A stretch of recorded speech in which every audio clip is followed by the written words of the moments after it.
Dear students, let us continue with the Carnot engine. We already seen what a Carnot engine is and what's a heat engine, what is the purpose of the heat engine.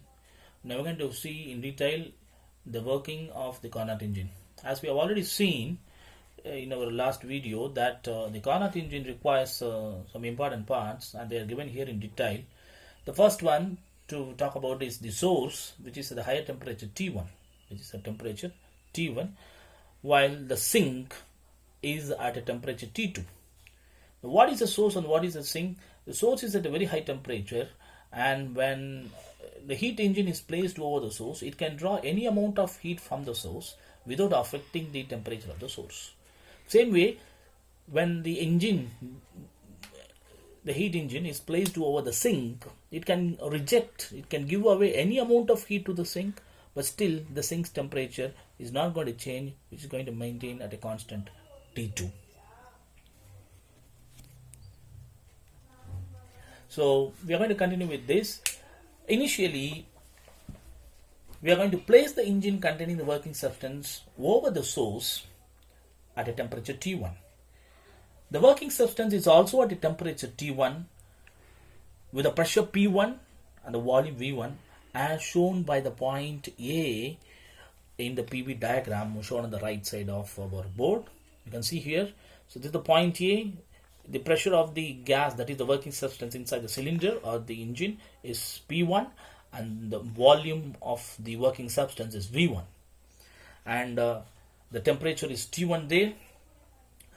Now the piston is going to be relaxed and the volume of the working substance increases and the pressure decreases. Now this piston is going to be moving upwards.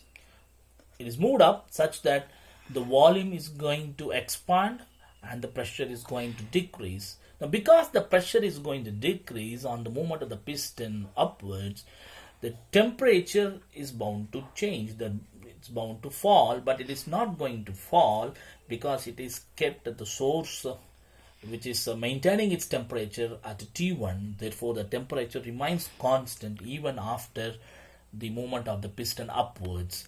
And the pressure changes, pressure reduces, the volume increases, and therefore you can see the point A moves down to the point B, and the pressure is decreasing from P1 to P2 in the curve, and the volume is expanding from V1 to V2, this side and the right side. Whereas the temperature throughout this process of the movement from the point A to B, it is maintained at T1.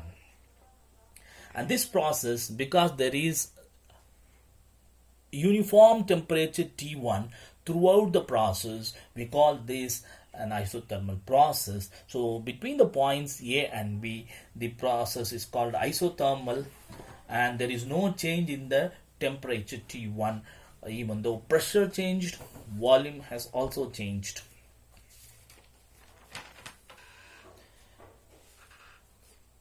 And in the course of the time when we kept the cylinder over the source, there is an amount of heat that is absorbed by the engine. And because of this absorption of heat only, in fact, the point B is also reached. Therefore, some work is being done here. The work done in moving from point A to B can be evaluated.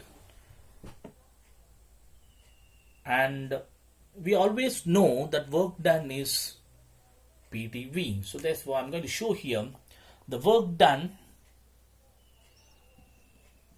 is always going to be integration of PdV. This has to be remembered throughout our Carnot engine's concept, that work done is always taken as PdV. And how that we are going to evaluate the work done from this isothermal process when the point from the point A is moved to point B, right? So we're going to learn it from the next video.